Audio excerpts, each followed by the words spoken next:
Marlene, buenas noches. ¿Podría confirmarme que se me escucha bien?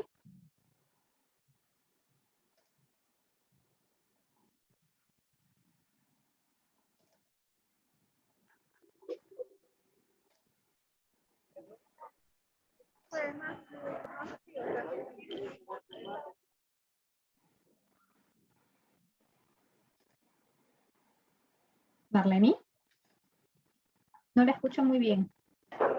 Hola, buenas noches. ¿Qué tal? ¿Cómo está?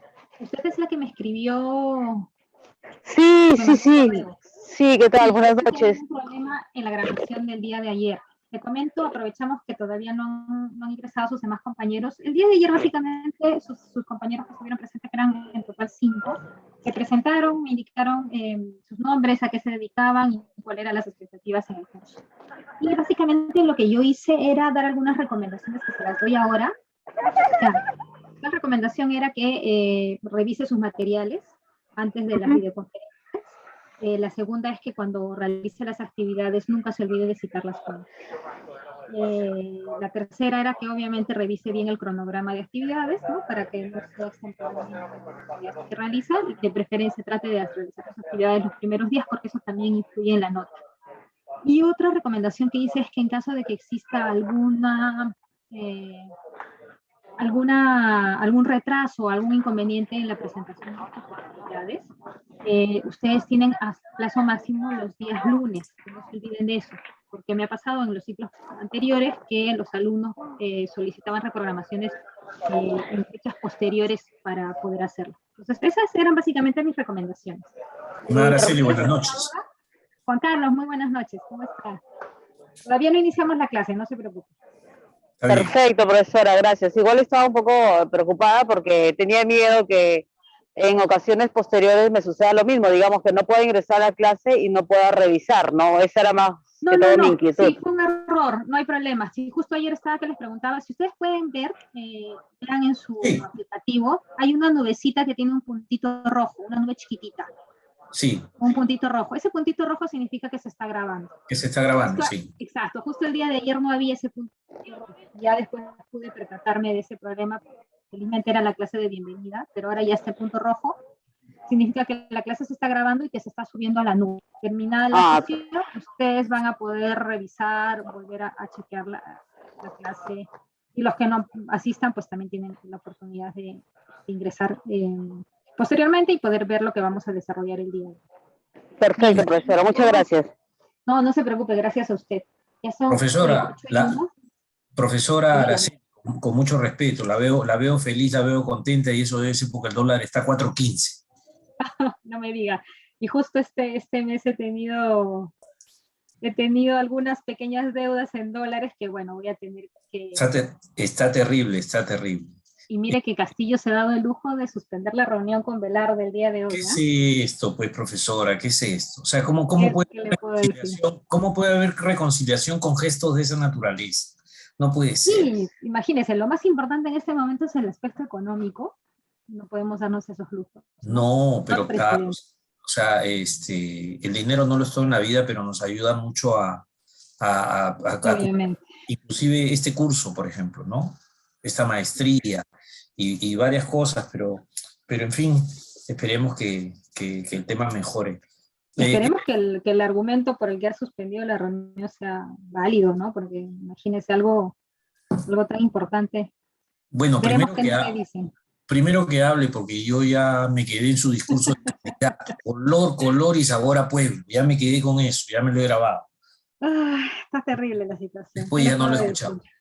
Mañana tengo, te cuento mientras voy, mientras esperamos a otros compañeros y si me Sí, permite. sí, está bien. Mañana, Estamos 8:05, así que hay tiempo. mañana tenemos una reunión con la gerencia general de la compañía, donde nos va, disculpando el término, nos va a pintar la cancha, ¿no? Nos va a decir cómo acabamos el año y qué esperamos el 2022. En la empresa donde yo trabajo, pues tiene una vinculación directa con la actividad minera. Mm. Y Bueno, hoy día, sí, para los que no saben, hoy día el Ministerio de Economía ha tenido reunión con muchos gremios. El lugar, en la empresa en la que, bueno, es una empresa, es una asociación en la que yo trabajo, no es un gremio, pero tenemos, a ver, Nosotros hacemos como un enlace entre el público y el privado, y también hemos sido invitados. Yo no asistieron otros compañeros míos de trabajo, pero justamente la intención del ministro de Economía es pues, mantener esa relación. Muy buenas noches, Marilu, ¿cómo está? Y bueno, le comento eso porque entiendo que el gremio del sector minero también va a estar. Sí, Ya terminó la reunión, entiendo yo. sí, espero que ha convocado al gerente general para mañana una reunión con todos los ejecutivos para decirnos, por lo menos nos ha dicho que de acá a diciembre se puede respirar tranquilo, pero 2022 no ve un buen panorama y nos ha dicho que tenemos que ser muy cautos con el presupuesto y con las decisiones que tomemos. Eso es verdad. Además, miren, como se habrán podido dar cuenta en estas semanas, el tema de la vacunación está un poco atrasado, ¿no? La empresa china ha demorado la entrega de las vacunas y por eso en agosto y septiembre básicamente lo que se va a hacer es terminar de vacunar a los 2 millones de peruanos que les falta la segunda dosis. Y se va a suspender un poco la vacunación de los siguientes ciudadanos, ¿no? De 38 para abajo. Entonces, justo nos alcanza la tercera ola en ese escenario, ¿no? Y con un gobierno más inestable.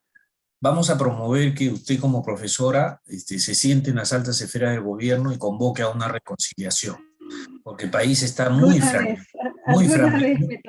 fragmentado. El país está muy fragmentado. Mucho. Siempre, miren, lo ha estado, obviamente ha habido ocasiones en las que ha habido mayor fragmentación como esta, ¿no? Y lamentablemente nos ha tocado un periodo de crisis sanitaria. Pero profesora, menos de un mes y hay tres personas que se han ido de un partido a formar parte de otra bancada, eso es... Lo extraño es que es de la vertiente de la derecha, ¿no? Sí. Realmente la izquierda es la que acá está un poco... Por eso le digo, o sea, estamos muy fragmentados. Esperemos que este curso nos sirva y de repente alguno de los que estamos acá presentes ayudamos a recorrer este rompecabezas. Gracias, profesor. Y en la posición en la que se encuentran, pues a utilizar estos mecanismos para poder concertar, en fin, conciliar. Bien, ahora sí creo que tenemos un número, a ver, vamos a ver un momentito. Voy a admitir a 2 alumnos más. Muy bien. Muy bien, ahora sí, creo que ya es un grupo considerable. Vamos a iniciar la clase de hoy día. Un momento. Bien, hoy vamos a hablar acerca de aproximaciones a la reconciliación, ¿no? Que corresponde al módulo 1 del curso de reconciliación. Como ustedes podrán ver, a ver, les comento un poco acerca de los antecedentes del término reconciliación. Probablemente la reconciliación siempre ha existido en procesos de paz desde muchísimos años atrás, ¿no? Sin embargo, el término reconciliación se introdujo en la literatura expresamente recién cuando hablábamos de temas de conflicto y posconflicto, ¿no? A partir de la experiencia sudafricana. Eso más o menos se dio en los años 90. ¿Por qué? Porque en Sudáfrica, en el periodo post-apartheid, hubo una comisión de la verdad, hubieron procesos de procesos democratizadores, ¿no? Y uno de los objetivos prioritarios, justamente en la consolidación de la democracia en este país, fue reconciliar a la nación. Entonces, a partir de ese momento es que se utiliza mucho el término reconciliación en la literatura sudafricana. Paralelamente, acercándonos un poco a nuestra región, entre los años 80, 90, durante la denominada tercera ola de la democratización en América Latina, también se utiliza el término, pero ¿debido a qué? En estos años 80, 90 hubo justamente esa tercera ola debido a que hubieron transiciones de dictaduras a democracias en varios países sudamericanos, ¿no? Entonces, en esas transiciones de dictaduras a democracias, cuando ya la dictadura cesó y ingresaron gobiernos democráticos, empezaron a aperturarse procesos judiciales a los perpetradores o a los violadores de derechos fundamentales durante el periodo de dictadura. Entonces, lo interesante es que en esos procesos judiciales fueron distintos, ¿no? Primero que se caracterizó por un proceso lleno de debate. Hubo una serie de debates. Los procesos judiciales que se siguieron contra estas personas no fueron unos procesos donde se utilizó la justicia ordinaria o retributiva, ¿no? sino más bien se habló de una justicia transicional, en la que ingresaron otros términos importantes. Justamente uno de ellos fue el término reconciliación, ¿no? Y básicamente aquí es lo que caracteriza es la creación de comisiones de la verdad.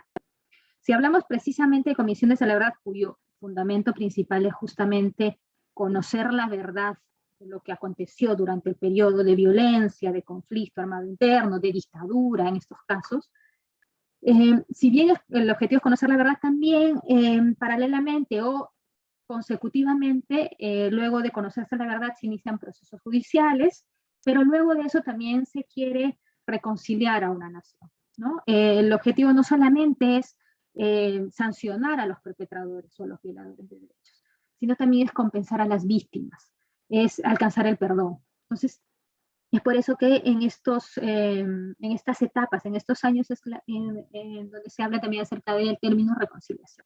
Es así como se utiliza, es así como se incorpora el término reconciliación en la literatura y en estos procesos en general. Si hablamos un poco de historia, en el caso de Latinoamérica, la primera Comisión de la Verdad que se instituyó fue en Argentina, todavía en el año 84. Luego fue en Chile, luego en El Salvador, en el año 90, 91, si no me equivoco.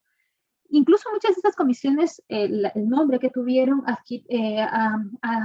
adicionaron el término reconciliación, como el caso peruano. Nuestra Comisión de la Verdad se denomina Comisión de la Verdad y Reconciliación Nacional, ¿no? Sudáfrica también tiene el término reconciliación, Ruanda, en fin, otros países a nivel mundial, cuando crean comisiones de la verdad también le incorporan ese término, porque el objetivo no solo es conocer la verdad, sino ir más allá, como vamos a ver más adelante. Entonces, ese es un poco el origen del término reconciliación en la literatura. Raúl, no sé, ¿alguien podría apagar su micrófono, por favor? Bien. Aquí les extraje una definición de reconciliación. Hay muchas otras, como vamos a ver seguidamente, pero vamos a partir de esta definición que creo que abarca muchas cosas, ¿no? Se dice que la reconciliación es un proceso. Y empezamos por ahí, ¿por qué? Porque muchos dicen que es una meta constante. Otros dicen que es un proceso, hay un debate doctrinario sobre el tema. Ya en la siguiente sesión vamos a ver que efectivamente se trata de un proceso amplio, complejo, largo, singular para cada caso, ¿no? Pero básicamente sí es un proceso. ¿Un proceso de qué? Es un proceso de restablecimiento de las relaciones. ¿Por qué de restablecimiento de las relaciones? Porque normalmente cuando se suscita un conflicto, especialmente cuando este conflicto es de gran envergadura o implica violación sistemática de derechos fundamentales, ¿qué genera? Genera una ruptura de las relaciones de los ciudadanos, de la sociedad en general. Ese pacto social que existe en una sociedad se ve resquebrajado como consecuencia de este conflicto. Entonces, la reconciliación tiene como finalidad primordial restablecer esas relaciones. No es regresar a la situación que existía antes del conflicto, porque en principio eso jamás va a poder suceder, sino es restablecer las relaciones y tratar de mejorarlas, porque generalmente cuando un conflicto se da, siempre hay un antecedente, causas subyacentes. En el caso peruano vamos a poder ver que el conflicto armado interno 80-2000 se suscitó encontrando un país dividido, ¿no? Un país resquebrajado, muy parecido al que tenemos hoy en día incluso. Un país donde existen bastantes confrontaciones, ¿no? Y un país en el que hay un grupo de peruanos que fueron dejados de lado también, ¿no? Eso ya lo vamos a poder ver, analizar cuando veamos el caso peruano específicamente. Entonces, regresando a la definición, el concepto, la reconciliación es precisamente eso, es un proceso de restablecimiento de las relaciones mediante el diálogo. ¿Por qué el diálogo? Porque es el elemento fundamental y básico, no solo para solucionar un conflicto, como ustedes habrán podido ver, y cuando muchos de ustedes probablemente ya llevaron el curso de diálogo, es básico y fundamental, ¿no? Es para iniciar todo proceso de reconciliación, para iniciar todo proceso de solución de un conflicto, el diálogo es fundamental, ¿no? Y en el caso de la reconciliación, el diálogo va a servir para reconocer los errores, ¿no? que se cometieron, muchos de estos son delitos, ¿no? Y esto va a sentar las bases para que exista ese pacto de refundación de esos vínculos. Se van a refundar esos vínculos que se habían roto como consecuencia de la violencia. Obviamente, el proceso de reconciliación debe ser voluntario. No podemos obligar a nadie a reconciliarse. Y es porque es un aspecto subjetivo, como vamos a ver más adelante, la reconciliación tiene un aspecto subjetivo y un aspecto objetivo. También tiene un componente ético y obviamente tiene un marco jurídico en el cual se va a ir desarrollando el proceso de reconciliación, ¿no? Generalmente, y eso sí quiero que queden claro, y he visto a unos compañeros que ya en el foro, lo lógico es que los procesos de reconciliación se presenten en etapas post-conflicto. Es decir, cuando el conflicto ya cesó, ya pasó la etapa de crisis del conflicto, ¿no? Por eso es que decimos que siempre cuando hablamos de reconciliación, asumimos que estamos hablando de un proceso post-conflicto, ¿no? Si bien es cierto, en la práctica los procesos de reconciliación en el mundo se han suscitado en escenarios donde hubo un conflicto armado interno, donde hubo violencia generalizada, prolongada, eso no significa que no podamos utilizar el proceso, el mecanismo de reconciliación para conflictos más pequeños. Desde conflictos mineros o conflictos políticos, sociales. Pero en la práctica, como vamos a ver en el último módulo, los procesos de reconciliación en concreto se han dado en escenarios en los que ha habido violaciones sistemáticas de derechos fundamentales, violencia armada interna generalizada, procesos de conflictos bastante prolongados, ¿no? En el tiempo, en el espacio. Entonces, normalmente en esos escenarios se dan los procesos de reconciliación. Ahora, todo proceso de reconciliación es un proceso complejo y amplio y requiere un esfuerzo multinivel. Multinivel en el sentido de que participan los actores directos e indirectos, ¿no? Ahí necesitamos básicamente el compromiso del Estado, ¿no? Sin la participación del Estado, un proceso de reconciliación no va a ser un proceso exitoso para nada. El Estado es un actor principal y tiene que participar. Obviamente las víctimas o sus familiares, en el caso que éstas hubieran fallecido, la sociedad civil en su conjunto, ¿no? Llámese ONGs, iglesia, el periodismo en general, ¿no? Y obviamente las entidades públicas y privadas que pueden articular en el proceso de diálogo, ¿no? Lo que se quiere básicamente es generar un espacio de diálogo para poder iniciar un proceso de reconciliación. Y como les había dicho, ese espacio tiene que tener un marco jurídico. Y ese marco jurídico va a permitir no solamente que se desarrolle este proceso respetando los derechos fundamentales, sino básicamente garantizando que lo que se decida sea respetado. Y básicamente me refiero, por ejemplo, a procesos judiciales, a políticas de reparación a las víctimas. Todo eso requiere un marco jurídico y para eso es necesario el compromiso del Estado, ¿no? Ahora bien, justamente yo les había comentado que la reconciliación básicamente se desarrolla en dos planos. Un plano subjetivo o interpersonal y un plano objetivo comunitario. El plano subjetivo básicamente es el que involucra esas experiencias individuales y psicológicas de cada uno de los individuos que participaron en la violencia. Estamos hablando básicamente de los... Un minuto. Si existe una norma, no. Es interesante, acá Raúl me hace una pregunta en el chat y ustedes si pueden participar. A ver, ¿están revisando bien mi diapositivas? ¿Están viendo las diapositivas? Ok. Sí. Raúl nos pregunta, profesora, ¿existe una política o norma nacional referida a la reconciliación y a la actuación del Estado? Lo que existe, por ejemplo, es una política nacional para el tema de la reparación a las víctimas, ¿no? Eso lo vamos a desarrollar en el módulo 3, pero sí existe esa política. En el caso de Colombia, por ejemplo, en su constitución hablan acerca de la reconciliación. ¿No? Y algunos otros países probablemente también tengan eso. En el caso peruano no. No hay una ley de reconciliación, si así queremos hablar, no existe, pero sí existe como política de Estado. Por ejemplo, en el caso del Ministerio de Justicia y Derechos Humanos, existe una dirección especializada que, por ejemplo, ve el tema de me disculpo, no recuerdo exactamente el nombre de la dirección, pero es la encargada de ver este tema de los desaparecidos, ¿no? Las desapariciones forzadas, van a analizar básicamente estos restos óseos, ¿no? Entonces, hay otra dirección también que ve el tema este de las esterilizaciones forzadas que hubo durante el periodo del gobierno de Fujimori. La Procuraduría también ve el tema de las reparaciones a las víctimas, ¿no? Entonces, sí existe una política como Estado. No existe una norma en específico que sea una ley de la reconciliación nacional, no existe. Quizás sea bueno que exista para que se institucionalicen algunos temas, pero no, a la fecha de hoy no.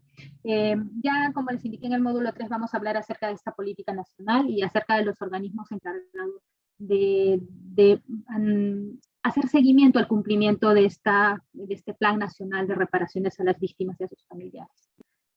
Bien, siguiendo este tema de los planos de la reconciliación. Como les indiqué, hay un plano subjetivo. Está muy vinculado al tema del perdón. Este plano subjetivo es el que se vincula al aspecto interpersonal de cada una de las partes involucradas, y en específico de las víctimas, ¿no? Y está muy vinculado al hecho del perdón porque efectivamente el perdón es una actitud intersubjetiva, personal. No podemos obligar a la víctima a perdonar, ni tampoco podemos obligar al victimario a solicitar perdón, ¿no? Entonces, ese es el aspecto, digamos, subjetivo del proceso de reconciliación. El aspecto objetivo está más vinculado al aspecto comunitario, a esa reconstrucción de esas relaciones que se rompieron en la comunidad, en la sociedad en su conjunto, y también entre los actores políticos, ¿no? Entre el Estado, los partidos políticos y la sociedad, ¿no? Y obviamente entre estas instituciones públicas, entre las instituciones privadas. Entonces, este es un aspecto ya más macro, más pragmático, pero sí también forma parte del plano objetivo de la reconciliación. Entonces, la reconciliación tiene estos dos planos. Se los digo ¿por qué? Porque como vamos a ver en unos minutos, algunos autores justamente hacen esa diferenciación cuando quieren analizar la reconciliación, encontrarle una definición, algunas aproximaciones al concepto. Ahora bien, como les indiqué, la reconciliación es un proceso que va a abarcar una serie de transformaciones personales, interpersonales, subjetivas, ¿no? Culturales, políticas, sociales, que es más comunitario, más social, económicas, sociales, va a depender mucho del tipo de conflicto que se haya suscitado, ¿no? Y se vincula mucho, tiene diversos sentidos, ¿no? Por ejemplo, ustedes van a encontrar en la literatura algunas definiciones de reconciliación, y algunos consideran la reconciliación, por ejemplo, como una construcción en comunidad, ¿no? Especialmente en esas sociedades que se han visto desintegradas a causa de la violencia, o cuyo, por ejemplo, el conflicto ha estado muy vinculado a temas sobre discriminación, como el caso de Sudáfrica. Otros conciben a la reconciliación más bien como una construcción de una ideología no racista, justamente en el caso sudafricano, ¿no? Donde se va a crear más bien un nuevo pacto social, un nuevo consenso social, respetando precisamente el derecho de todas las personas y dejando de lado esas causas que dieron origen al racismo. Otros van a concebir a la reconciliación más como una promoción de, un momento, esos entendimientos interculturales, básicamente en aquellos casos en los que el conflicto ha tenido mucho que ver con estos choques interculturales que existen en muchos países, ¿no? Otro lo va a vincular mucho con una conversión moral, más ético, más moral. Esa es la transformación personal de cada ciudadano, ¿no? Ahí se vincula mucho con el aspecto subjetivo de la reconciliación, con el plano subjetivo, ¿no? Porque en todo proceso de reconciliación, si bien se va a intentar reconciliar a la nación, pero también parte de cada una de las personas involucradas, ¿no? Cada uno de nosotros tenemos que, en la medida de lo posible, reconocer nuestros errores, ¿no? Y tratar de vivir en armonía con los demás. En muchos casos, en muchos procesos de reconciliación, lo que se ha tratado de hacer es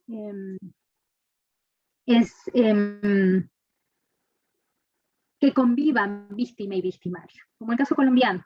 En el caso colombiano, las guerrillas, luego de que dejaron las armas, como parte del proceso de paz, estas se han reinsertado a la sociedad. Y aunque parezca realmente para muchos algo contradictorio, lo que ha buscado este proceso de paz es eso, esa reinserción con la finalidad de que nuevamente estas personas que eran enemigos en su momento, pues ahora convivan en forma pacífica, ¿no? Otro sentido que se le da a la reconciliación es como la restitución de la integridad de las víctimas, ¿no? Está esto más vinculado al tema de las compensaciones que se les tiene que dar. Y cuando hablo de compensación no solo me refiero a una compensación económica. Hay otro tipo de compensaciones, ¿no? Hay compensaciones inmateriales de las que vamos a hablar en los siguientes módulos, pero un poco adelantando, me refiero a disculpas públicas, a fechas conmemorativas, museo de la memoria, es decir, a un sinfín, a una diversidad de tipos de compensación. También existe un sentido de reconciliación más vinculado al tema de construcción de la verdad y de memoria. Y eso es básico. Todo proceso de reconciliación es importante la presencia, o es importante reconstruir la verdad. Sin verdad no se puede dar inicio a un proceso de reconciliación. La verdad es, digamos, el punto de partida. Si no conocemos lo que sucedió durante el periodo de violencia, no podremos saber quiénes han sido los victimarios, quiénes han sido las víctimas, cuál ha sido la dimensión de la violencia, qué tipo de violencia se ha dado. Entonces es importante conocer la verdad. Y obviamente, en correlato a ello, es importante mantener una memoria individual y una memoria colectiva, ¿no? Eso es importante porque eso va a ayudar no solamente para hacer una catarsis de lo que pasó, sino que la memoria va a ayudar a borrar la impunidad. La memoria va a ayudar a que siempre se sepa, a que las generaciones futuras sepan lo que verdaderamente sucedió y que no se vuelvan a repetir los hechos que dieron origen al conflicto. Esa es, digamos, una de las garantías que se busca a través de la memoria. Y finalmente la reconciliación como un lugar de encuentro, ¿no? Un lugar de encuentro entre víctimas y victimarios, un lugar de encuentro entre ciudadanos, un lugar de encuentro entre la verdad, la justicia, la paz, que son principios fundamentales en todo proceso de reconciliación. Ahora sí, un poco vamos a avanzar esto más rápido. Hay algunos autores que hacen unas diferenciaciones más de tipo doctrinal entre la reconciliación desde distintos aspectos, ¿no? Por ejemplo, estos autores hablan de la reconciliación desde un punto ideal o minimalista, que es más vinculada a una concepción individual de reconciliación. Cuando ustedes se encuentran en la literatura, la reconciliación desde un punto de vista individual, interpersonal, está muy vinculado al tema de perdón. Es más micro, ¿no? Más individual para cada una de las partes. Entonces, en tanto que una concepción realista o maximalista está más vinculada al plano de la reconciliación, pero desde un punto de vista comunitario, nacional, más macro, y ahí más bien consideran a la reconciliación como un proceso de transformaciones amplias y colectivas, ¿no? Es decir, la reconciliación no solamente es ese proceso de perdón que tiene cada uno de los individuos, cada una de las víctimas, que es más micro, más individual, sino que la reconciliación también es un proceso de reconstrucción, un proceso de transformaciones de la colectividad, de la comunidad en su conjunto. Ahora, este autor más bien, estos autores lo que han hecho al concebir a la reconciliación es verla desde estos distintos puntos de vista, pero sustentados en el trabajo que hizo la Comisión de la Verdad y Reconciliación en Sudáfrica. Ellos analizaron el proceso de reconciliación sudafricano y en base al trabajo que hizo la comisión, es que ellos encuentran hasta 5 tipos de interpretación de la reconciliación, ¿no? Ellos consideran que la reconciliación es, en principio, un proceso para disolver las diferencias raciales. Y eso es obvio porque, en el caso sudafricano, el origen del conflicto era de tipo racial. Entonces, lo que se quiere con la reconciliación, uno de los objetivos de la reconciliación en ese caso era, obviamente, disolver esas diferencias raciales. Si nosotros hablamos de otro tipo de conflicto, por ejemplo, un conflicto minero, obviamente lo que queremos es que no solamente se cesen los actos de violencia o de conflicto que existieron, sino que también lo que queremos es que se solucione la causa que dio origen al conflicto minero. Si es un conflicto medioambiental, lo que se quiere es, si hay remediaciones, tiene que haber remediaciones, tiene que haber indemnizaciones, en fin, va a depender del tipo de conflicto.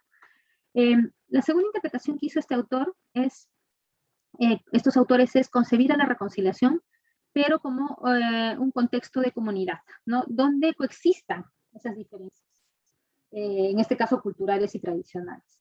Lo que se quiere básicamente, muchas veces es difícil que se disuelva totalmente esas diferencias, ¿no? Las diferencias que dieron origen al conflicto. Pero por lo menos lo que se quiere es que vivan en cierta tolerancia, que esas diferencias se mantengan, pero que coexistan de forma pacífica, que se respeten esas diferencias. La tercera interpretación que hacen ellos es una interpretación puramente religiosa. Ustedes van a poder ver en algunas lecturas que la reconciliación la vinculan mucho con el aspecto religioso, y básicamente cuando hablan de este tema lo vinculan, lo relacionan con el perdón, ¿no? Luego también la cuarta interpretación que hacen estos autores es concebir a la reconciliación, pero más cercana a la doctrina de los derechos humanos.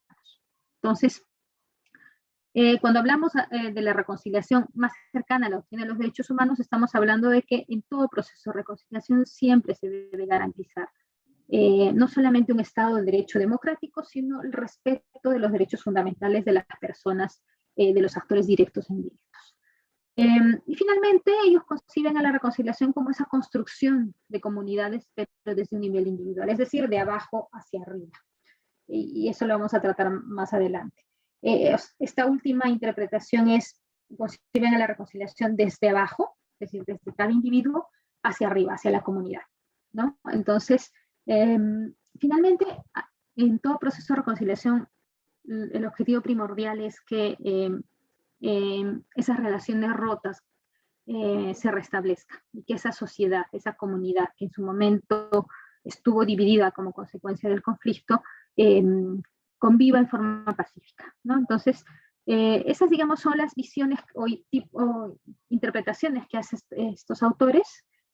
No son excluyentes, muchas de ellas pueden coexistir, y obviamente yo entiendo que casi todas en realidad pueden coexistir en un mismo escenario, un mismo proceso de reconciliación. Estos autores también hacen referencia a la reconciliación desde 3 puntos de vista, y ustedes podrán ver que cuando hablamos desde la reconciliación desde una connotación religiosa, siempre vamos a vincular con el tema de perdón. Y cuando hablamos de perdón, hablamos de la reconciliación desde un plano individual, ¿no? También la asocian a la reconstrucción de la nación, y más bien acá estamos hablando desde un plano comunitario, ¿no? Y aquí básicamente lo que se quiere es superar esas diferencias raciales, políticas, sociales. Estos autores básicamente, cuando hablan de esta segundo punto de vista de la reconciliación, hablan de esa nación arcoíris, esa nación multicultural, donde subsisten, conviven esas diferencias. Y también habla de la reconciliación desde la doctrina de los derechos humanos. Ya les dije que cuando hablamos de la reconciliación desde la doctrina de los derechos humanos, está muy vinculada a ese proceso en el que se va a respetar no solamente el Estado de Derecho, ¿no?, sino el marco jurídico existente. Y eso va a servir bastante ¿para qué? Para que los procesos judiciales seguidos contra los perpetradores, contra los violadores de derechos fundamentales, en fin, contra los victimarios, se lleve dentro de un marco legal, ¿no?, respetando también los derechos fundamentales de estas personas, pero también va a servir para el marco jurídico que va a propiciar estas reparaciones a las víctimas, ¿no? Entonces, es importante que todo proceso de reconciliación también tenga ese soporte, esté encima de un lado, esté respaldado por garantizar los derechos fundamentales de todos los actores involucrados. Gibson también hace un análisis de la definición de reconciliación, y él más bien tiene 4 formas de interpretar a la reconciliación, ¿no? Gibson dice que la reconciliación tiene una connotación interracial, ¿no? Porque dice que la reconciliación puede acabar con estereotipos, con prejuicios, ¿no? Se busca evitar las diferencias, entonces, y también tiene una connotación de respeto de los derechos fundamentales y del Estado de Derecho. Y eso, como les indiqué, es importante en todo proceso de reconciliación, porque ese marco jurídico en base al cual se van a llevar los procesos judiciales, en base al cual se va a llevar estas políticas de reparación a las víctimas, requiere de ese marco, ¿no? También dice Gibson que la reconciliación está vinculada, o se asocia mucho con una política de la tolerancia, ¿no? Pero la tolerancia como un valor cívico, ¿no? Como un valor cívico de respeto a las posiciones de los otros. puedo no estar de acuerdo con la posición de los otros, de mis opositores, pero debo respetar, debo tolerar esas posiciones. Entonces, en todo proceso de reconciliación no se espera que al final todos piensen igual. Probablemente sigan habiendo diferencias de pensamiento, de ideología, en fin. Lo que se quiere al final es que esa sociedad viva en tolerancia, respetando esas diferencias. Y finalmente Gibson dice que la reconciliación está muy vinculada con un tema de legitimidad institucional. Y eso básicamente se presenta en aquellos supuestos en los que ha habido una transición de dictaduras a democracias, porque en esos casos las instituciones públicas se han visto deslegitimadas como consecuencia del periodo de dictadura. Entonces tenemos una sociedad que no cree en sus instituciones, porque estas básicamente no eran unas instituciones legítimas, ¿no? Entonces, lo que se quiere con la reconciliación en estos casos es también que la sociedad recobre la confianza, ¿no? y la legitimidad en sus instituciones públicas. ¿Para qué? Para que el Estado en realidad recobre ese poder que tiene a nivel de todo el territorio nacional. Ese es otro enfoque que es de Grip. Él concibe la reconciliación desde estos tres enfoques como una idea reducible, como una idea de coexistencia y vinculada a la confianza cívica. En el caso de, ¿qué quiere decir Grip cuando habla de la reconciliación como una idea reducible? Dice que la reconciliación es más bien que no es, si bien es un proceso complejo, ¿no? Amplio, en cada caso va a ser distinto, porque el proceso de reconciliación peruano va a ser muy diferente al colombiano, al brasileño, al salvadoreño, porque va a depender cada caso del tipo de conflicto suscitado. Entonces, si bien en cada uno de estos procesos de reconciliación están presentes bastantes aspectos, por ejemplo, verdad, justicia, memoria, compensaciones. Cada proceso tiene sus propias particularidades. Sin embargo, Griff dice que a pesar de que es una idea compleja, hay ciertos mínimos, ciertos básicos, ciertos aspectos fundamentales que suelen estar presentes en todo proceso de reconciliación. Y esos mínimos y esos básicos que él considera que deben estar presentes es, por ejemplo, justicia. Y hablamos acá de justicia transicional, ¿no? Verdad, reparaciones, reformas institucionales. Entonces, para él, si bien la reconciliación es una idea compleja, es un concepto, es un proceso amplio y complejo, siempre van a existir ideas mínimas y básicas que deben estar presentes. Ahora, cuando Griff habla de la reconciliación como coexistencia, él dice que si bien hay estas ideas mínimas, estas condiciones mínimas o básicas, como son la justicia, la verdad, las reformas institucionales, las reparaciones, sin embargo, es necesario que los individuos también tengan la capacidad de asumir ese cambio, esa actitud de querer reconciliarse. ¿Por qué? Porque obviamente, como les había dicho hace unos minutos, la reconciliación requiere que sea un proceso voluntario. No podemos obligar a nadie a perdonar, a reconciliarse. Entonces, necesitamos también la voluntad de las personas que forman parte del proceso de reconciliación. Habrá quienes no estén de acuerdo, habrá quienes sí. Un proceso de reconciliación va a ser más exitoso cuanto más exista ese deseo de las personas involucradas de querer reconciliarse. Es fácil decirlo, ustedes van a ver que en la práctica es más difícil, ¿no? de buscar este consenso. Y finalmente Griff también dice que la reconciliación está muy vinculada con la idea de confianza cívica. Pero acá habla de una confianza más horizontal entre los ciudadanos y también una confianza vertical entre estos ciudadanos con sus instituciones estatales, ¿no? Es decir, esa confianza cívica, esa tolerancia que existe entre ciudadanos, pero también esa confianza que existe con el propio Estado. Un segundo. A ver, me dice Raúl. Entiendo que en cada país, dependiendo de los conflictos y los niveles de este, se forma o puede formar un proceso de reconciliación. En nuestro país hay estudios que hayan medido la creación y desarrollo de procesos. A ver, trato de entenderte. Mira, eso lo vamos a tratar creo que al final de la siguiente clase, pero voy adelantando. Cuando queremos iniciar un proceso de reconciliación, debemos hacernos una serie de preguntas para poder identificar qué tipo de mecanismos vamos a utilizar y cuál va a ser la estrategia del proceso de reconciliación que queremos hacer. Obviamente, no somos, digamos, eruditos en crear de la nada, ¿no? Generalmente acá lo que ha pasado en los procesos de reconciliación es que hemos creado mucho modelos de otros países y adaptándolos a la realidad, ¿no? Y en base a eso, pues hemos ido llevando el proceso de reconciliación. En el caso peruano, el único proceso de reconciliación, así como el proceso desarrollado con la Comisión de la Verdad y Reconciliación Nacional, ¿no? Cuyo mandato fue justamente analizar e investigar durante todo el periodo de 1980 al 2000, ¿no?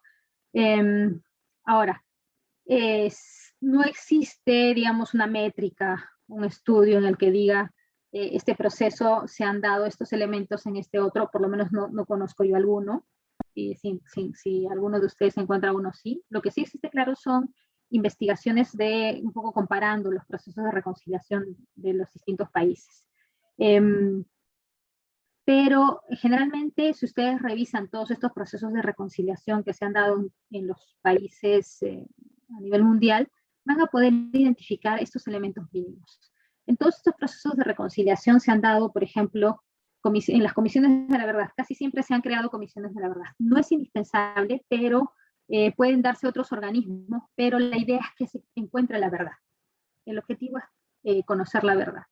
Se han dado procesos judiciales, porque la idea es que no existe impunidad, pero, por ejemplo, en algunos países, como en el caso sudafricano, han utilizado las figuras de las amnistías, ¿no? Y es gracioso porque en el caso sudafricano sería un caso muy particular que la misma Comisión de la Verdad otorgaba amnistías, es decir, era un órgano cuasi judicial. Generalmente las amnistías se las otorgan en base a normas que da el gobierno y las otorgan los órganos jurisdiccionales, ¿no? Pero finalmente los órganos jurisdiccionales son los que resuelven los procesos judiciales y determinan si determinada persona es culpable o inocente. Normalmente las comisiones de la verdad a nivel mundial, casi todas son órganos administrativos cuya finalidad es investigar un periodo determinado. Para eso, cuando son creadas, se les da un mandato y se les indica qué periodo tienen que investigar. Ellos hacen un informe final donde establecen los hechos que han encontrado en base al trabajo que realizan y hacen una serie de recomendaciones. Hay casos muy particulares, como les indiqué en el caso sudafricano, cuya Comisión de la Verdad tuvo, digamos, esta potestad de otorgar amnistías, ¿no? Entonces, sí hay ciertas particularidades. Entonces, por ejemplo, el hecho de conocer la verdad se ha dado en casi todos los procesos de reconciliación, los procesos judiciales también, las compensaciones también, va a depender mucho de qué tipo de compensaciones se da en cada país, ¿no? Cada uno tiene una política diferente de compensación a las víctimas. Estos procesos de reconciliación son muy largos. Si ustedes van a tener ocasión de revisar los procesos en otros países, van a poder ver que son procesos que duran incluso mucho más que el proceso de conflicto mismo. Entonces, son complejos los procesos de reconciliación. Incluso la gran mayoría son inconclusos, como el nuestro. Nuestro proceso de reconciliación es un proceso inconcluso. Sigue abierto. El Estado todavía tiene mucho que hacer. Entonces, sería interesante un estudio así, una métrica, pero en realidad sí, muchos de estos elementos, estos mínimos de los que habla GRIP, se encuentran presentes en los procesos de reconciliación a nivel mundial, ¿no? Entonces, no he encontrado un estudio que establezca un sistema de medición, pero estos son básicamente los elementos que siempre están presentes. En un rato les voy a hacer referencia justamente a estos elementos, adelantándome porque en la siguiente clase vamos a analizar cada uno de ellos de forma ya más específica, más desarrollada. A ver. Me he saltado algo. Aquí está. Les quería hacer referencia también a esto porque justamente es importante cuando hablamos de comisiones de la verdad. Jean-Paul Ledrach, que es un autor que escribe mucho sobre reconciliación, y ustedes lo van a leer bastante en varias lecturas, señala 3 modelos de reconciliación. Él dice que hay un modelo del pasado, al presente y al futuro, que es en realidad el que más se utiliza en todos los procesos de reconciliación en la vida práctica, que es un modelo que parte por establecer comisiones de la verdad, ¿no? Y su punto de partida justamente es reconstruir el pasado, desentrañar la verdad, ¿no? A través de una recolección de testimonios de las víctimas y victimarios, pero principalmente las víctimas, para saber qué sucedió durante el periodo de violencia o de conflicto, ¿no? Entonces, en base al pasado, en base al conocimiento de lo que sucedió en el pasado, es que empiezan a iniciarse procesos judiciales, mecanismos de justicia, en este caso transicional o restaurativa, y finalmente se dan compensaciones. Digamos, esta es el modelo del pasado, presente, futuro. Pero también existe el modelo del presente al futuro al pasado. Y según Ledrach, este modelo lo que hace es que parte del presente, ¿por qué? Porque lo que quieren las personas o la sociedad es sobrevivir a un entorno complejo de guerra. Generalmente este modelo se da, según este autor, en casos en los que ha habido una guerra. Una guerra y lo que se quiere inmediatamente es superar ese conflicto, ¿no? Sobrevivir a ese entorno de guerra. Entonces, lo que prima en ese momento es el presente. Más allá de lo que sucedió en el pasado, lo que se quiere es dar por cerrado ese periodo de guerra y finalmente ver a futuro, ¿no? Ya después se podrá analizar lo que sucedió en el pasado. Y un tercer modelo es el modelo del futuro al presente y al pasado, ¿no? Y según el Ledrach, este modelo más bien lo que hace es empezar por un acuerdo, ¿no? Es un acuerdo entre todos los individuos por buscar esos puntos comunes de convivencia a futuro, ¿no? Y van a trabajar justamente en esos puntos comunes. Listo. Ahora bien, luego de haber hecho estas pequeñas clasificaciones de definición de conceptos de reconciliación, vamos a analizar un poco justamente algunos temas vinculados a la reconciliación con otros conceptos. Se me ha ido algo aquí. Hay una discusión incluso en doctrina y en la práctica de si la reconciliación es un proceso o es un resultado o una meta, ¿no? Estos son algunos autores que hacen, digamos, responden a ese interrogante. ¿La reconciliación es un proceso o en realidad la reconciliación es un resultado? ¿No? Entonces, por ejemplo, Ledrach dice que es un proceso, ¿no? Es un proceso dinámico, ¿no? Que se adapta obviamente a los cambios, ¿no? Es un proceso que va cambiando, se va redefiniendo. ¿Por qué? Porque el proceso de reconciliación no es un proceso de la noche a la mañana, es un proceso que demora. Al ser un proceso complejo demora muchos años. Entonces va adaptándose al cambio, va cambiando, va redefiniéndose en el transcurso del tiempo. Chapman también dice que la reconciliación es entendida como un proceso multidimensional y de largo plazo. Multidimensional porque intervienen una serie de actores, ¿no? El Estado, las víctimas, los victimarios, la sociedad civil, incluso organismos internacionales, como vamos a ver. Entonces es multidimensional y es de largo plazo. Hacer un proceso complejo suele demorar muchos años. Y la demora básicamente se debe, porque los procesos judiciales demoran. En sí también el hecho de desentrañar la verdad demora. Las comisiones de la verdad más o menos en promedio tienen una duración de 2, 3, 4, hasta 6 años. Entonces, ¿por qué? Porque el hecho de hacer esas audiencias públicas, compilar estos testimonios.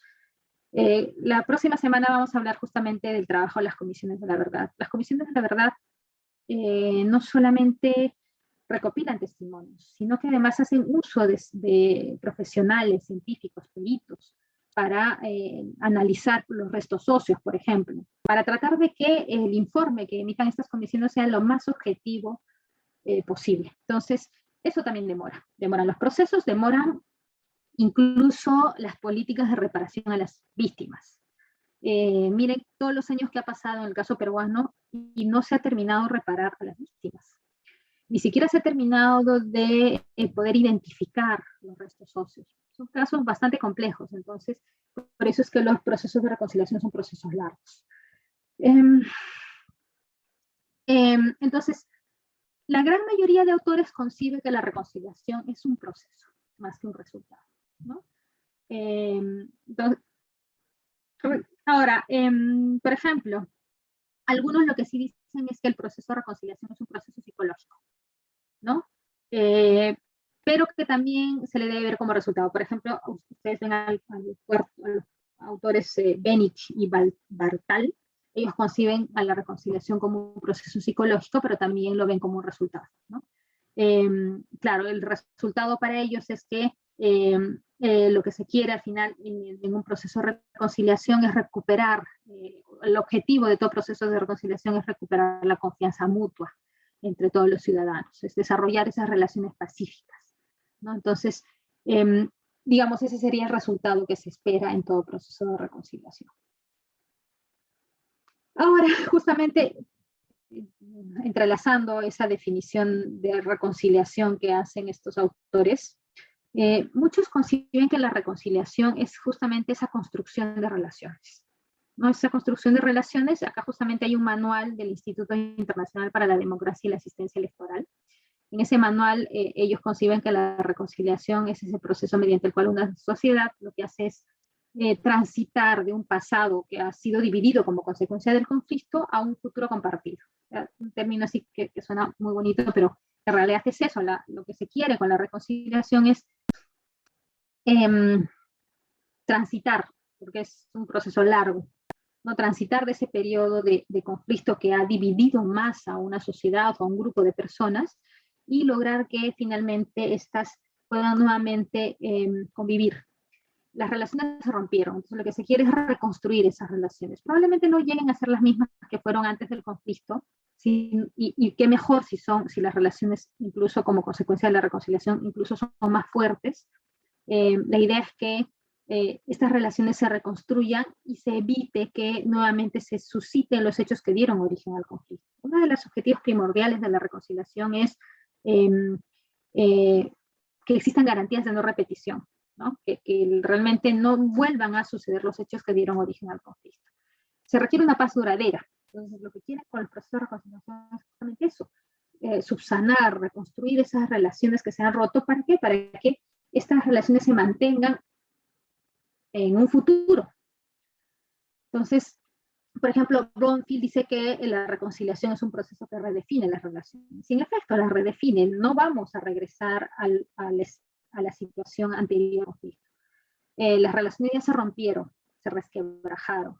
Ese pacto social implícito que existe en una sociedad luego de un conflicto se ve roto. Entonces, sí, claro, Juan Carlos, dígame. Sí, en mi pantalla no puedo ver la mano. Sí, pues, pero puede hablar, no se preocupe. Me disculpa, no quería ser impertinente. Precisamente por lo que estaba mencionando, hace unas láminas atrás, mencionaba acerca de varios autores que proponían temas de la reconciliación. Me quedo con una parte en la que dice que para que se efectúe la reconciliación tiene que haber voy a interpretarlo así, una alta dosis de verdad y memoria, ¿no? No lo dice así exactamente la lámina, pero me quedo con esa frase. Hoy vi el video que usted nos comparte de la entrevista de Rosa María Palacios a Salomón Lerner, y en realidad tengo la impresión que ahí no hay verdad, en mi opinión, me disculpan los compañeros, que ahí no hay ni verdad, y la memoria es muy selectiva, porque hace ver a unos como los malos y a otros como los buenos. En ese contexto, yo le pregunto, más allá de la formación académica que tengamos quienes estamos presentes en sala, ¿puede haber perdón y no reconciliación? ¿Puede haber reconciliación y no puede haber perdón? ¿Puede no existir perdón ni reconciliación y seguir conviviendo con las personas con las que hemos estado en conflicto a partir de digamos, de las distintas teorías que usted nos está compartiendo. O sea, puede haber perdón sin reconciliación, puede haber reconciliación sin perdón, o pueden dejar de existir ambas y aquí no pasó nada y seguimos para adelante. Esa era mi consulta. Sí, buena pregunta, y es justo la que íbamos a desarrollar en la siguiente sesión, pero está bien que la adelantemos para que no quede en el aire. Si bien el perdón es un principio, un aspecto fundamental en la reconciliación, se dice que no es una condición indispensable para que esto se dé. Porque al ser un aspecto subjetivo que compete a cada uno de los individuos, específicamente a las víctimas y a sus familiares, se dice que el perdón no es una condición indispensable. Esto quiere decir que aun cuando no haya perdón, la reconciliación puede darse. Parece extraño, parece contradictorio, parece irreal pensar así, ¿no? Porque finalmente con la reconciliación lo que queremos es reconstruir esos lazos que se han roto por el conflicto, y sin perdón parece imposible. Lo que sí debemos hacer en todo proceso de reconciliación, cuando iniciamos un proceso de reconciliación, el Estado y las entidades públicas y privadas involucradas, incluso las propias víctimas y victimarios, pero especialmente el Estado, lo que tiene que hacer es procurar, a través de una serie de mecanismos, que las víctimas puedan perdonar a los victimarios. No los vamos a obligar a perdonar, pero debemos procurar a través de una serie de medidas que esto se dé. Por ejemplo, las amnistías no van a ayudar a un proceso de perdón. Porque qué peor que la impunidad para que las víctimas y los victimarios se sientan burlados. Entonces, por ejemplo, esas figuras no ayudan. Pero, por ejemplo, pedidos de perdón público, políticas de reparaciones a las víctimas, sí son temas que sí ayudan. Incluso estas audiencias públicas que realizan muchas comisiones de la verdad en mérito, las cuales las víctimas van y dan cuenta de lo que sucede y reviven el dolor, porque están reviviendo todo lo que ha pasado.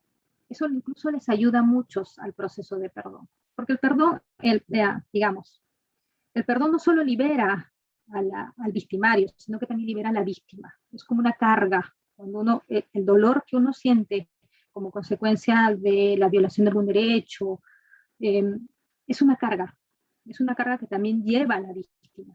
Entonces, el proceso de perdón es importante para todos, para la víctima y para mire, incluso acontece en la práctica que la víctima puede otorgarle el perdón al victimario sin que éste se lo haya pedido.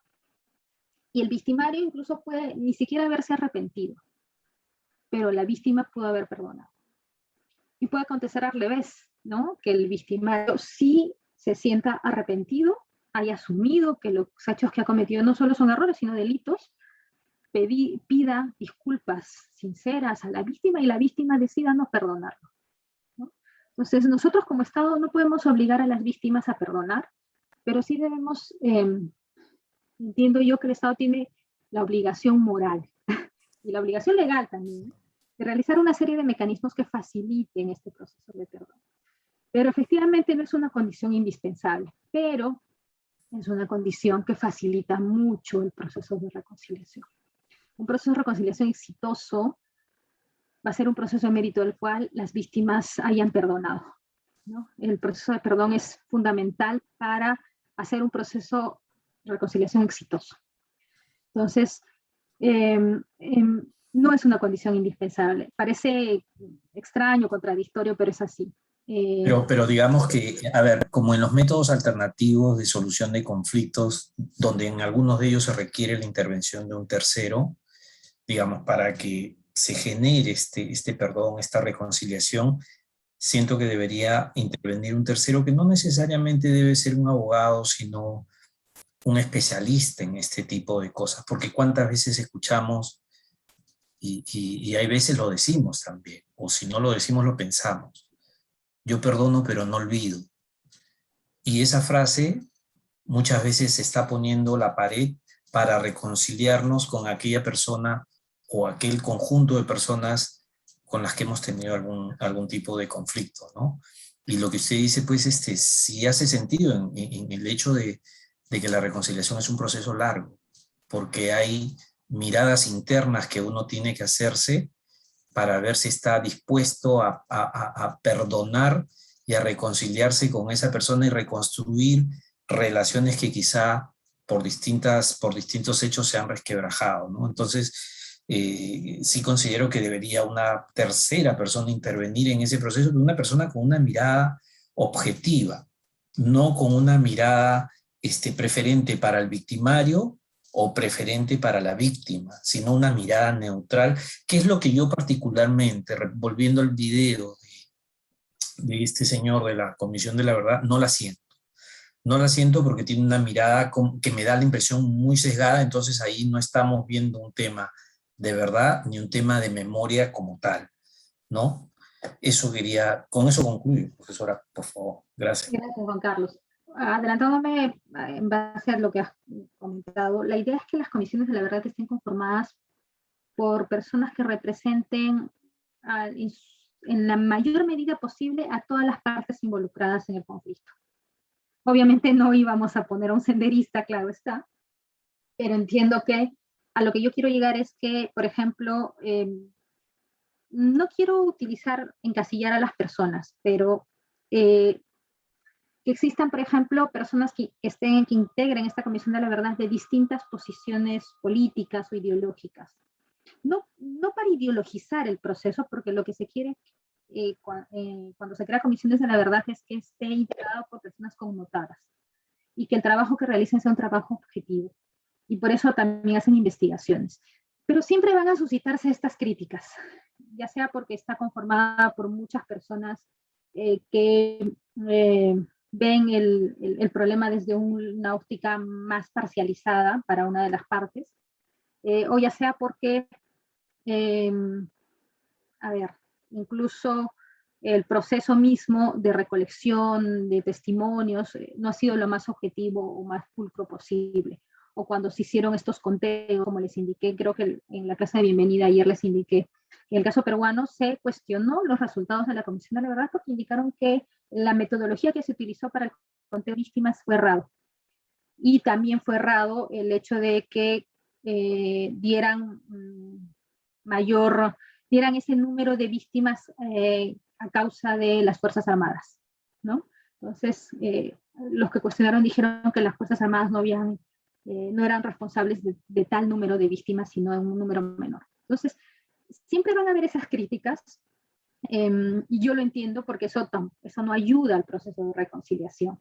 Ahora bien, por un tema ético se dice que generalmente en las comisiones de la verdad se le tiene que dar, y eso no por un tema de ser parcializado, pero por un tema ético se le tiene que dar mayor prioridad a las víctimas. Eso no quiere decir que no escuchemos a los victimarios. Se les escucha no en audiencias públicas para evitar algún tipo de problema, se les escucha en entrevistas individuales, pero se les tiene que escuchar a todas las partes porque no existe una verdad única. Todas las partes van a dar su verdad. La idea es que las comisiones de la verdad recopilen en la mayor medida posible todas esas verdades, ¿no? Y reconstruyan un relato más fidedigno posible.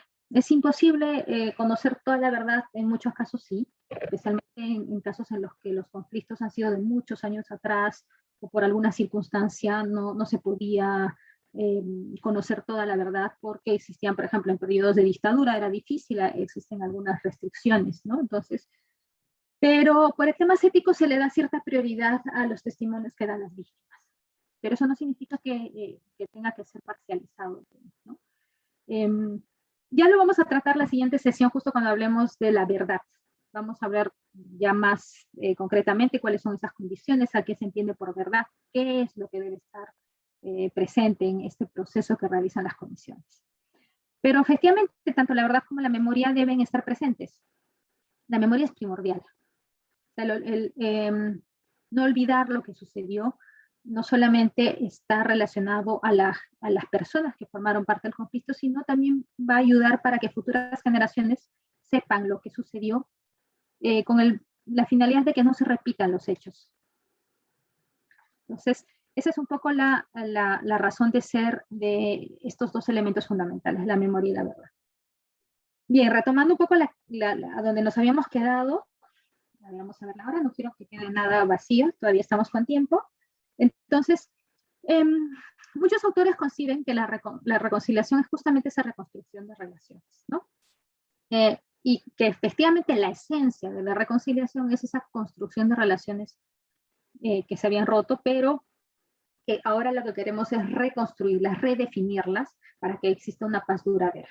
Entonces, por eso es que los procesos de reconciliación son complejos, porque no queremos una reconciliación de la noche a la mañana.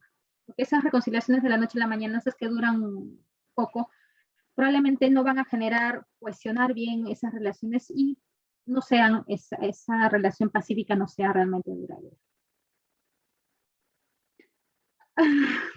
La reconciliación también se vincula mucho con la política, ¿no?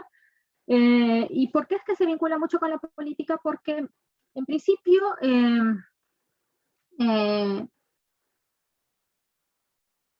necesitamos que todo proceso de reconciliación se desarrolle dentro de un plano, dentro de una esfera de democracia, ¿no? Probablemente muchos de los casos de procesos de reconciliación se han dado a consecuencia de estas transiciones de dictaduras a democracias. Un proceso de reconciliación en medio de una dictadura es imposible. Entonces, y eso es así porque los procesos de reconciliación tienen que hacerse bajo un marco legal, respetando los derechos fundamentales, en un Estado de Derecho. Entonces, si no se realizan de esa manera, estos procesos de reconciliación son un despropósito, ¿no? Ahora, la política juega un papel primordial en los procesos de reconciliación, porque no solamente los partidos políticos en general también tienen que ser partícipes como actores indirectos en los procesos de reconciliación, sino porque el proceso político, el proceso de reconciliación en muchos casos va a requerir, por ejemplo, de reformas judiciales, de reformas jurídicas, de reformas institucionales, de reformas estructurales de ciertos sistemas. Y para ello la política es fundamental. Por ejemplo, ya dejando un poco de lado los términos, los conceptos en el caso peruano, la Comisión de la Verdad, cuando el informe final recomendó que el Estado peruano aprobara una serie de reformas. Una serie de reformas estructurales, por ejemplo, pidió que se reformara el sistema judicial, ¿no? El Poder Judicial específicamente, y el sistema de inteligencia, el sistema, el INPE, ¿no? El sistema penitenciario, y también el sistema educativo, especialmente en el ámbito rural.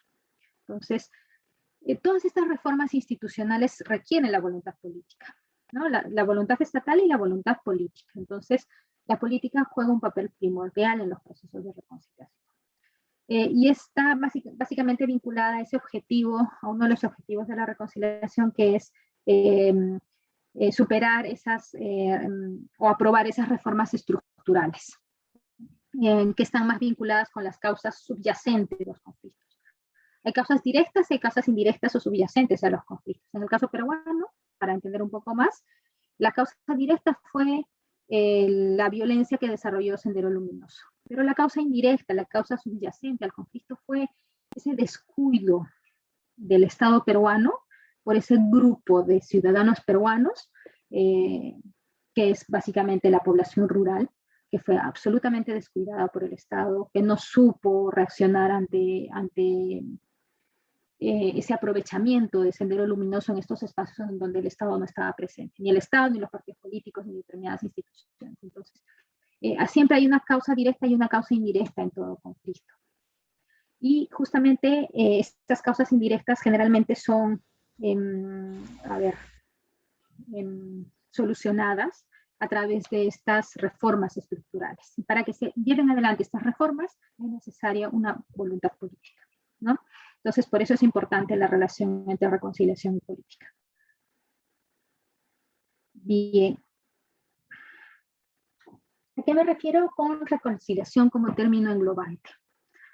Ya adelantándome, creo que ya lo he visto durante el desarrollo de la clase, todo proceso de reconciliación requiere mínimos, requiere ciertos aspectos como verdad, justicia, memoria, perdón, compensaciones, cambios estructurales.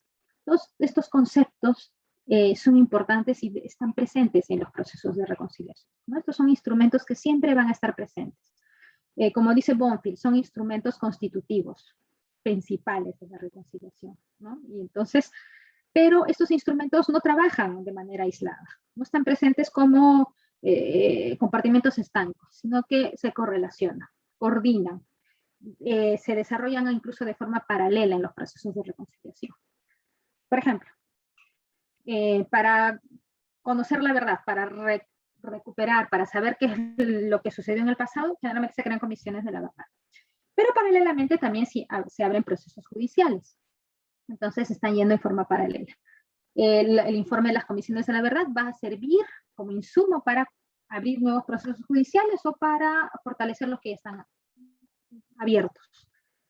También eso va a ayudar a aprobar políticas de compensación a las víctimas, ¿no? Entonces, muchos de estos componentes van a desarrollarse de forma paralela, en forma coordinada.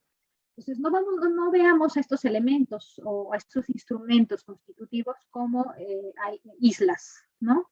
Sino que todos ellos trabajan de forma conjunta, ¿no? Y todos ellos forman parte de la reconciliación.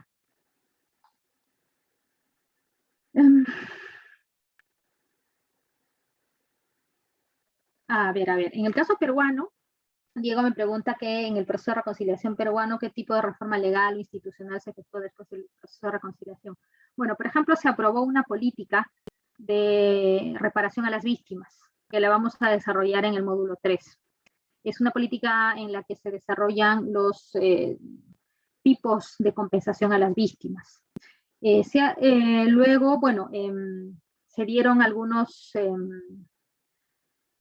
reformas en el sistema de inteligencia también. Se dieron, bueno, las reformas judiciales que siempre se dan, pero que nunca funcionan. Y en el sistema educativo sí, en realidad no ha habido una verdadera reforma. No ha habido una verdadera reforma y quizás esa es una de las deudas por parte del Estado, ¿no? Entonces, pero sí hubieron algunos casos concretos de ciertas reformas legales que vamos a hablar en el tercer módulo. Esas básicamente, pero por ejemplo en otros países, El Salvador, si no me equivoco, Guatemala, hubieron reformas profundas en materia educativa y en materia económica, luego de sus procesos de reconciliación, ¿no? Entonces, básicamente esas reformas son importantes porque esas reformas ayudan incluso al proceso de perdón, porque más allá de los casos concretos de los procesos judiciales contra los victimarios, que puede, digamos, satisfacer a las víctimas, ¿no? Porque van a ver que determinado victimario está siendo procesado y sancionado penalmente. Sin embargo, hay otras causas que no están siendo subsanadas con esos procesos judiciales, ni siquiera con la compensación que estas personas pudieran dar a las víctimas o a sus familiares, ¿no? Entonces, estas reformas estructurales sí son importantes porque esas sí van a ir directamente a subsanar o a minimizar o a tratar de desaparecer ciertas brechas que existen en una sociedad. Por ejemplo, en el caso peruano, pues era este tema de que la población rural era una población que había sido totalmente postergada, ¿no? Entonces, y ese sigue siendo hasta ahora un gran problema, ¿no? Entonces, o en el caso sudafricano, que era el tema del tema racial, ahí también hubieron ciertas reformas que ayudaron a este tema, ¿no? Que trataron de superar esas diferencias raciales. Entonces, para ello sí se requieren reformas jurídicas, reformas legales, reformas institucionales, ¿no? Entonces, esas reformas estructurales son importantes, digamos, ya para una dimensión macro. Hay una dimensión de, voy a un poco adelantar, ¿no? Bueno, quería hacerles ver la presentación del módulo 2, pero en la siguiente clase vamos a hablar acerca de las dimensiones de la reconciliación. Y hay una tercera dimensión. La primera, digamos, es la dimensión individual, ¿no? Hay otra dimensión, y hay una tercera que está justamente vinculada a estas diferencias. La reconciliación trata de paliar o eliminar estas diferencias o estas desigualdades sociales como consecuencia de una serie de causas. Entonces, estas reformas estructurales lo que hacen es justamente ir directamente a eliminar, paliar o reducir estas diferencias o sí, diferencias, ¿no? Que existen en una sociedad.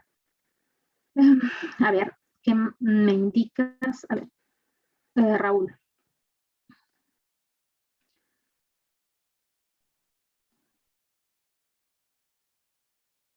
En la creación y desarrollo de una comisión de la verdad es el medio camino para llegar a una reconciliación. No, más bien yo creo que para crear las comisiones de la verdad se crean al inicio del proceso de reconciliación. Si no, a ver, no hay una regla de pasos, ¿no? Primero esto, segundo, pero generalmente cuando se inician los procesos de reconciliación, lo que se hace es, antes de crear las comisiones de la verdad, hay un amplio debate entre las distintas representaciones políticas, entre los diferentes actores que están involucrados. Hay un debate constante de qué es lo que se va a hacer luego de ese conflicto. Entonces, la idea es que la mayoría de las personas o de los actores involucrados decidan iniciar el proceso de reconciliación. Por eso el diálogo es fundamental. El diálogo, digamos, para iniciar un proceso de reconciliación, el diálogo es el punto de partida. Y cuando la gran mayoría decide iniciar un proceso de reconciliación, está en la libertad de, por ejemplo, adoptar este instrumento, creación de comisiones de la verdad. Generalmente parte de la creación de comisiones de la verdad, ¿por qué? Porque la verdad es primordial para luego seguir con las demás etapas. Si no conocemos la verdad, no vamos a saber las dimensiones del conflicto, no vamos a conocer a los perpetradores, por lo menos a los principales perpetradores, no vamos a conocer a las víctimas, por lo menos la gran mayoría de estas. No vamos a conocer qué tipo de conflicto se dio en realidad, cuáles fueron las causas que dieron origen a este conflicto, cuáles fueron los resultados de este conflicto, cuántas víctimas hubieron, qué tipo de violaciones se dieron, qué tipo de violaciones se cometieron. Me refiero a torturas, desapariciones forzadas, asesinatos, secuestros. Entonces, todo eso se requiere conocer. Y eso va a servir como insumo para iniciar procesos judiciales o para, digamos, como insumos para fortalecer los procesos judiciales que ya se abrieron. Entonces, digamos que la creación de comisiones de la verdad es uno de los primeros pasos en el proceso de reconciliación. Está más o menos ahí, no está en medio, está casi al inicio. Está casi al inicio, digamos, diría que es el segundo paso, si queremos hacer una especie de íter del proceso de reconciliación, ¿no? Entonces sí podría estar en un segundo paso. El primer paso es ese diálogo que debe haber entre todos los actores involucrados, ¿no? Y el segundo, digamos, crear una comisión de la verdad.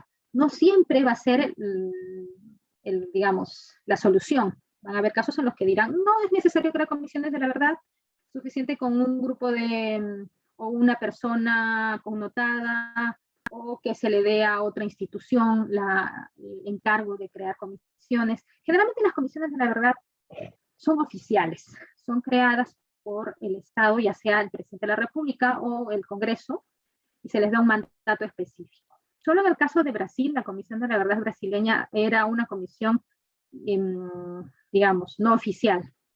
La Iglesia, el Arzobispado de Brasil, un arzobispado en Sao Paulo, si no me equivoco, se premunió.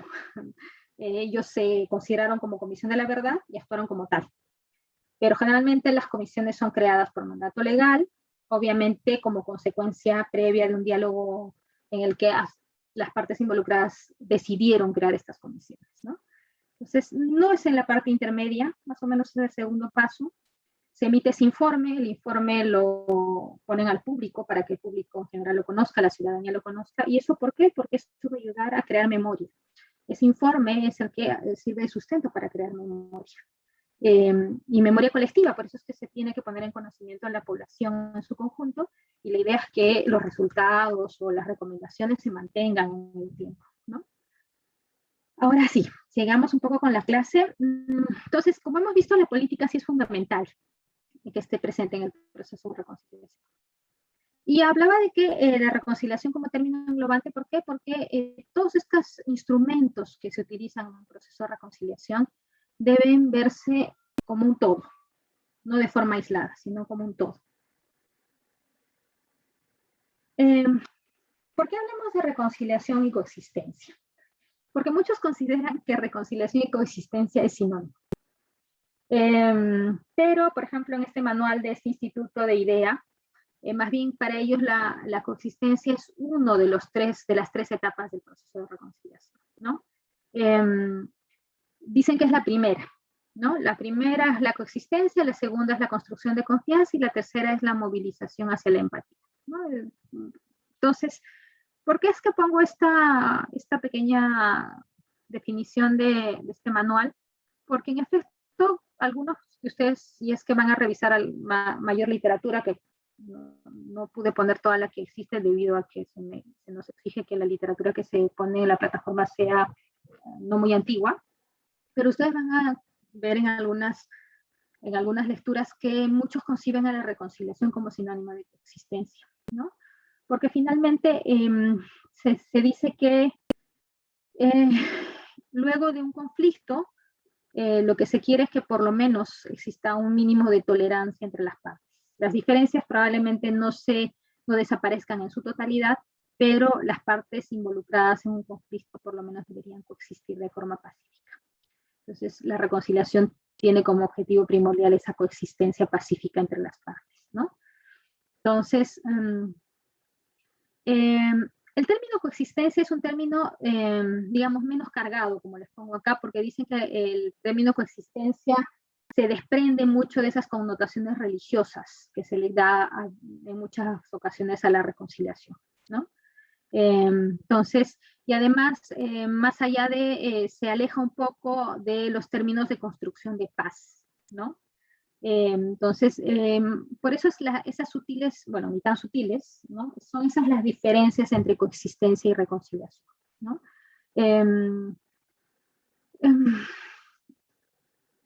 Acá también, digamos, la coexistencia, el término coexistencia, digamos, al estar desprovista de estos conceptos religiosos y de términos de construcción de paz, lo que básicamente busca es que las víctimas convivan, víctimas y victimarios convivan, ¿no? Es decir, con el antiguo enemigo, la víctima va a estar conviviendo, va a mantener esa convivencia en la medida de lo posible pacífica, ¿no? Y allí, como no está esa connotación religiosa, tampoco está esa connotación de perdón e integración. Entonces, que si bien, como les indiqué, no es una condición indispensable en todo proceso de reconciliación, pero siempre se tiene que buscar el perdón. Entonces, el término coexistencia está desprovisto de esta concepción de perdón. Entonces, por eso es que lo mejor es hablar de reconciliación más que de coexistencia, ¿no? Porque la reconciliación engloba estos conceptos que sí son importantes, como es el perdón y la integración. Y también, o cómo no, reconciliación y justicia. Tenemos más, de los 3 módulos, el tercer módulo habla específicamente de la justicia. La justicia es un término importantísimo en el proceso de reconciliación. Y como les indiqué ayer, no hablamos de una justicia ordinaria, la justicia retributiva, sino hablamos de una justicia especial, ¿no? En el proceso de reconciliación se habla más de justicia restaurativa y de justicia transicional.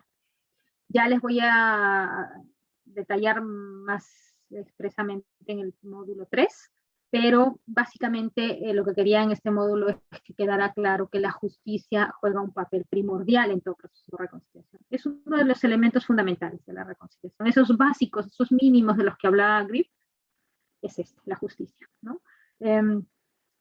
¿Y por qué? Porque es para llegar a conseguir un proceso, al llegar a reconciliarnos, siempre va a ser necesario que estas transformaciones de estas relaciones se sienten sobre la base de relaciones más justas. Es imposible hablar de reconciliación sin justicia, porque eso es sinónimo de impunidad. Entonces, la justicia es un aspecto primordial en todo proceso de reconciliación. Y no solamente, cuando hablamos de justicia, no solamente nos referimos a los procesos judiciales, ¿no? Como vamos a ver más adelante, nos referimos al tema de la retribución o compensación. Cuando hablamos de justicia transicional, justicia restaurativa, justamente el aspecto diferenciador es ese, ese aspecto que comprende no solamente castigar a los responsables, porque muchas veces van a concebir eso como venganza, sino también compensar a las víctimas y a sus familiares. Y cómo no, la reconciliación va a estar obviamente vinculada con el perdón, ¿no? El perdón es un aspecto fundamental en todo proceso de reconciliación. Y si bien no es una condición indispensable, se tiene que procurar que este se dé, ¿no? Y el perdón sí es posible. Si fuera imposible, no estaríamos hablando de que es un aspecto primordial. El perdón es posible. Es difícil, sí, pero es posible. El tema es trabajar en esa idea, ¿no? Algunos consideran que el perdón es hablar de perdón como una condición indispensable en un proceso de reconciliación es un tema muy idealista, es un aspecto imposible de conseguir, pero en realidad, si bien no es una condición indispensable, sí es algo que se debe procurar lograr. Ahora, por eso es que Dyer dice que la reconciliación, conceptualmente hablando, es independiente del perdón, ¿no? Porque al ser un aspecto subjetivo de cada una de las víctimas, pues no es un tema que se pueda manejar o que se pueda hablar. Entonces, no es algo que ya debemos dar por hecho, ¿no? Es el tema, entiendo, es el tema más trabajoso en un proceso de reconciliación. Y finalmente quería hablarles de esta definición. Sí, ahí creo que terminamos. La reconciliación desde arriba hacia abajo y desde abajo hacia arriba. ¿A qué me refiero con eso? Cuando hablamos de reconciliación de abajo, de arriba hacia abajo, perdón, hablamos de la reconciliación desde un aspecto político y a gran escala, ¿no? ¿A qué me refiero de arriba hacia abajo? Su nombre mismo lo dice, ¿no? Del Estado hacia los ciudadanos. ¿Y esto se da a través de qué? ¿Pero qué hace el Estado? El Estado crea comisiones de la verdad, el Estado lleva a cabo procesos judiciales, el Estado aprueba reformas jurídicas, reformas institucionales, programas nacionales de reparaciones, etc. Entonces, cuando hablamos de la reconciliación de arriba hacia abajo o reconciliación política, nos estamos refiriendo justamente a estos instrumentos, ¿no? A la reconciliación mediante estos mecanismos, ¿no? Estas iniciativas.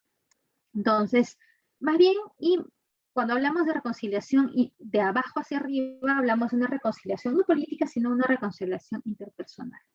Acá más bien la reconciliación está concebida desde un enfoque a nivel de comunidad, es decir, no solo individual, no solamente ese proceso de sanación de cada una de las víctimas y de los familiares, sino también ese proceso a través del cual cada una de las individuos va sanándose interpersonalmente, pero también va, recobrando esas relaciones que se habían roto entre individuos, ¿no? Y ahí no se requiere la presencia del Estado, ¿no? Restablecimiento de las relaciones entre los individuos es una sanación interpersonal y una sanación en comunidad. Y ahí el Estado no interviene. Entonces, ojo, esta reconciliación de abajo hacia arriba y de arriba hacia abajo es, digamos, desde un aspecto teórico, si lo queremos decir metodológicamente hablando, pero en realidad ambas se complementan. Todo proceso de reconciliación va a tener estos dos aspectos. Va a haber el aspecto de reconciliación política y el aspecto de reconciliación interpersonal. Va a tener estos dos enfoques, un enfoque nacional y un enfoque de comunidad, individual y colectivo. Entonces, se complementan, se interrelacionan. Y se dice que justamente la sociedad civil debe ser esa interfase donde estos dos se van a estar vinculados, van uniendo. Bien, finalmente, para adelantar lo que vamos a hacer mención en la sesión, en la siguiente conferencia, que es el módulo 2, lo que quería, a modo de resumen, que quedara en claro cuáles son esos principios básicos, esos mínimos que deben estar presentes en todo proceso de reconciliación. Y son la verdad, la memoria, el perdón, la justicia. Acá no lo pongo, pero hablo de una justicia transicional y restaurativa, la reparación o restitución, el respeto de la institucionalidad del Estado y legitimidad democrática y esa reconstrucción social o del pacto social. Digamos, estos son los fundamentos básicos de la reconciliación. Pueden haber otros, sí, Va a depender mucho de qué tipo de reconciliación se dé, pero estos son los básicos, ¿no? Y la siguiente sesión vamos a tratar de cada uno de ellos más a detalle, cuáles son los aspectos, las características de cada uno, qué condiciones indispensables se requieren para que estén presentes. Vamos a desarrollar más en extenso cada uno de estos fundamentos de la reconciliación. Bien, hasta aquí termina la sesión de hoy. Si existe alguna duda, consulta o comentario.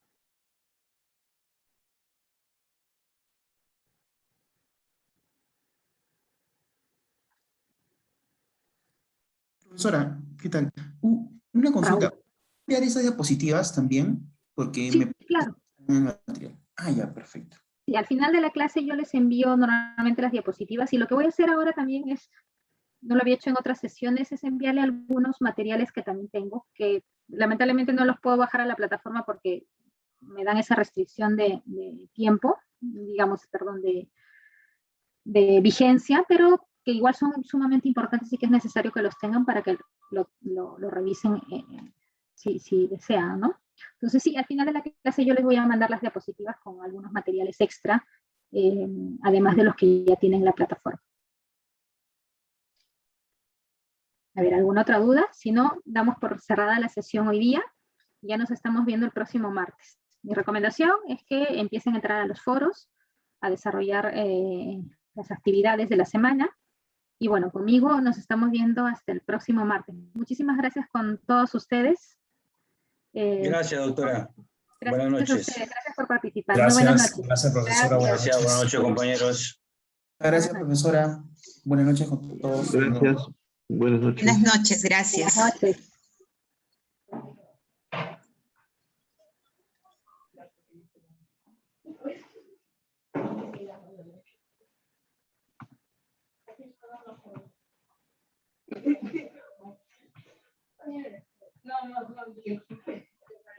Te voy a dejar